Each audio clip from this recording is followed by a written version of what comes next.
Assalamualaikum warahmatullahi wabarakatuh.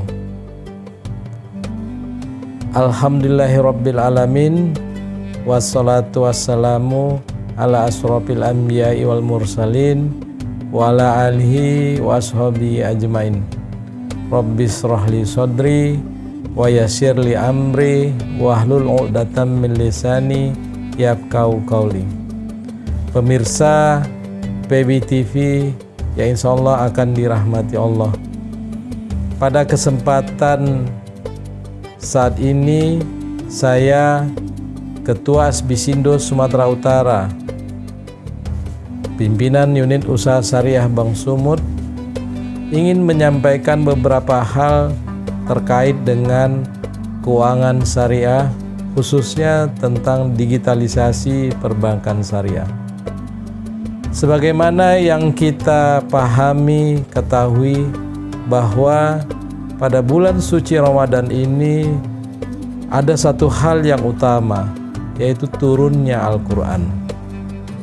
Ayat pertama Al-Quran disebutkan Iqra, bacalah, yang mengandung makna bahwa kita perlu mendalamin, perlu mempelajari, bukan hanya dari naskah, tapi dari segala hal yang ada di alam ini. Pada saat ini di Indonesia sudah berlaku leveraging atau dual banking perbankan, di mana sejak tahun 90 dengan hadirnya bank muamalat, maka di sistem perbankan Indonesia sudah mengenal adanya perbankan syariah selain perbankan konvensional. Pemirsa PBTV yang dirahmati Allah, Indonesia adalah negara muslim terbesar. Dari 2,2 miliar penduduk muslim dunia, ada sekitar 230-an juta itu adalah penduduk muslim yang berada di Indonesia.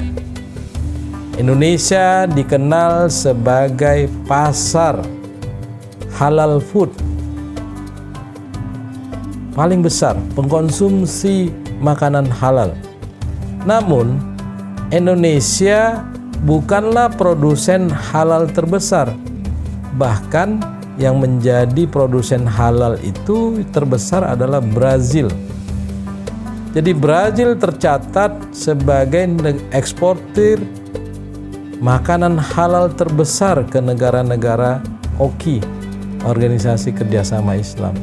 Ini tentu menjadi satu PR bersama kita. Semoga kemudian kita nanti bukan hanya sebagai negara pengkonsumsi, tapi juga menjadi negara produsen. Ini catatan pertama kita. Jadi kita sebagai negara muslim terbesar, namun kita bukan negara yang memproduksi makanan halal terbesar. Berikutnya terkait dengan lifestyle, ya, fashion.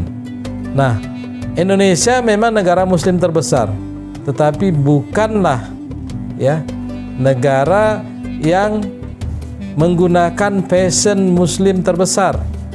Yang terbesar itu justru adalah negara Iran.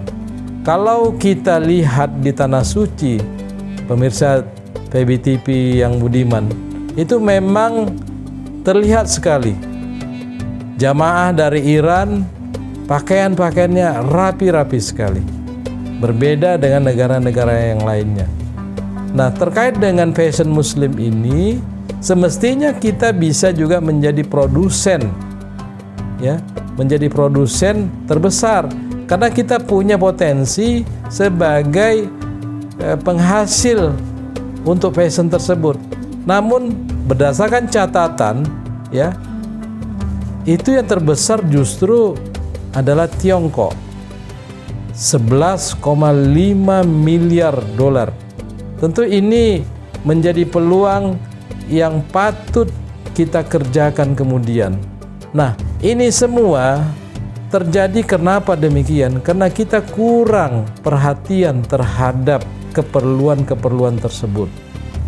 Kalau tadi yang pertama kita sebutkan makanan halal, kemudian berikutnya fashion. Nah, kami ingin membahas lebih lanjut terkait dengan keuangan syariah.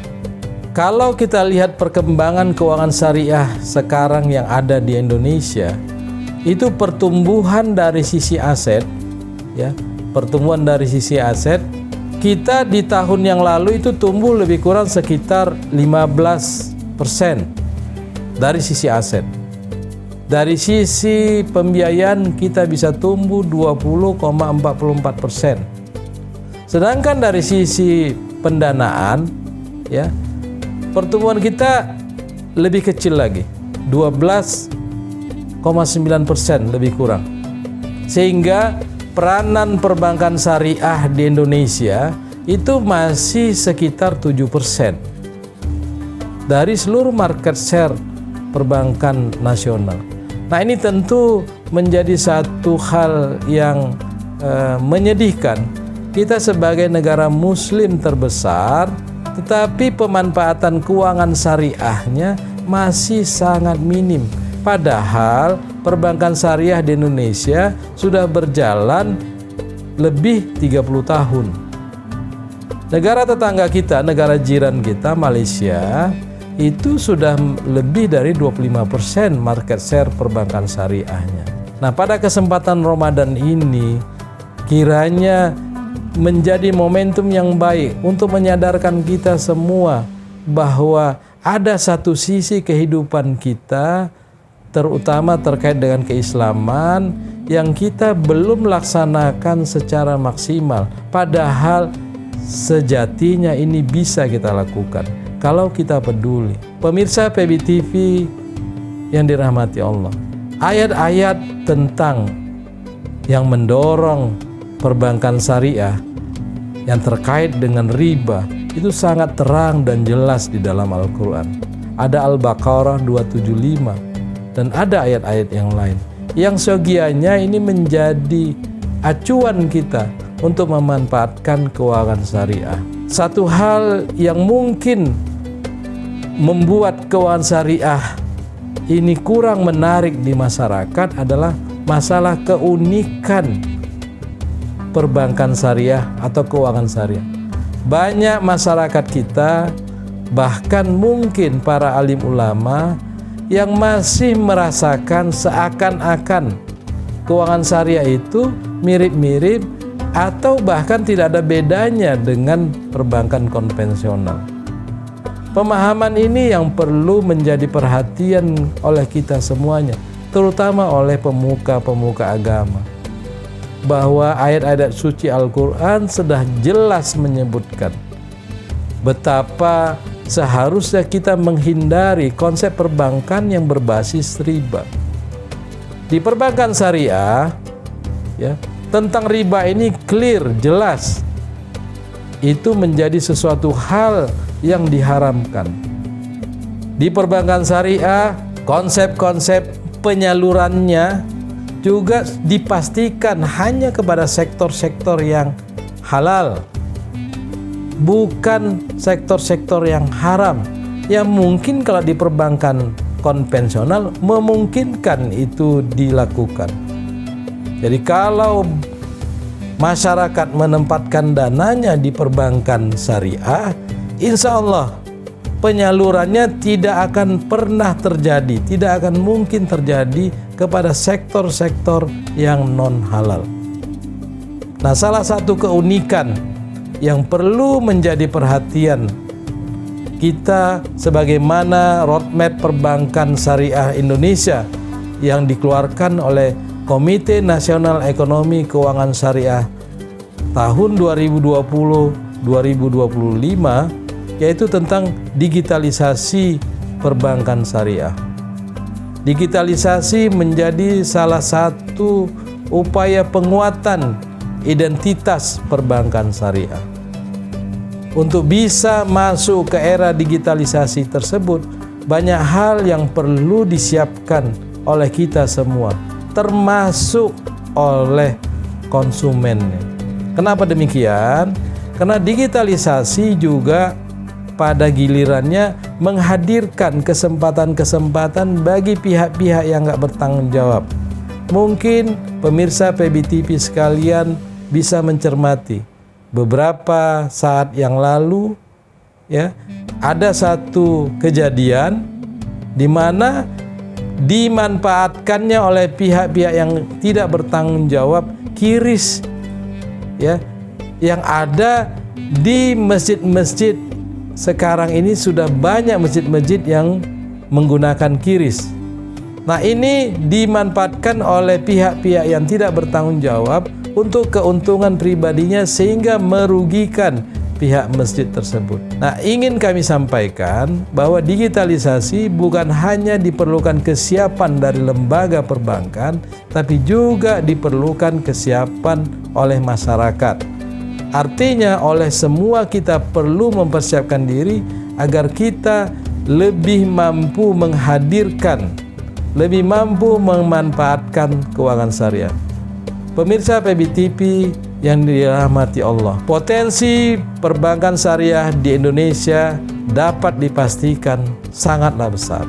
Adalah sesuatu hal yang patut kita hindari agar potensi yang besar ini benar-benar bisa dimanfaatkan oleh perbankan syariah nasional, oleh perbankan syariah nasional. Sekali lagi kami tekankan, agar potensi perbankan syariah ini benar-benar bisa dimanfaatkan oleh perbankan syariah nasional. Jangan sampai kejadiannya seperti halal food ataupun seperti fashion muslim tadi, yang lebih banyak memanfaatkan peluang-peluang bisnis yang ada di masyarakat muslim ini justru bukan kita dari kalangan muslim. Maka oleh karena itu, pada kesempatan yang baik ini kami ingin menyampaikan kepada seluruh pihak, ayo marilah kita manfaatkan seluas-luasnya. Mari kita sadar bahwa di Indonesia ini sekarang sudah ada perbankan syariah yang mana dapat dipastikan prakteknya, implementasinya sudah sesuai dengan kaidah-kaidah yang berlaku di dalam agama kita, Islam. Kurang apa lagi keharusan untuk supaya kita mau menggunakan keuangan syariah ini? Ayat-ayat suci Al-Quran, riwayat-riwayat, hadis-hadis tentang bagaimana anjuran agama untuk menghindari riba itu sudah cukup banyak tersaji. Namun kita sepertinya kurang menaruh perhatian maksimal terkait dengan hal tersebut.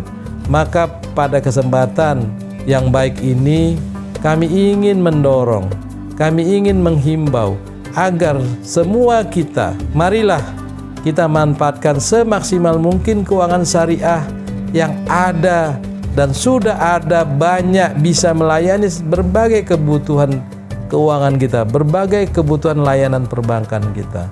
Sehingga pada waktunya nanti, ya, keuangan syariah ini benar-benar bisa menjadi penopang ekonomi Indonesia. Bukan seperti sekarang, 10% pun belum mencapai.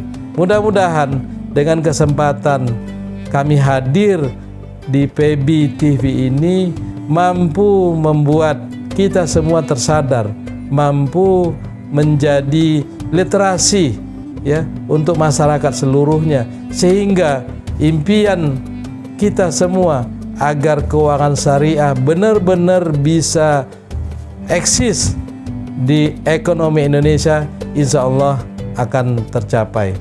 Demikian yang dapat kami sampaikan. Jazakallah khairan kasiran.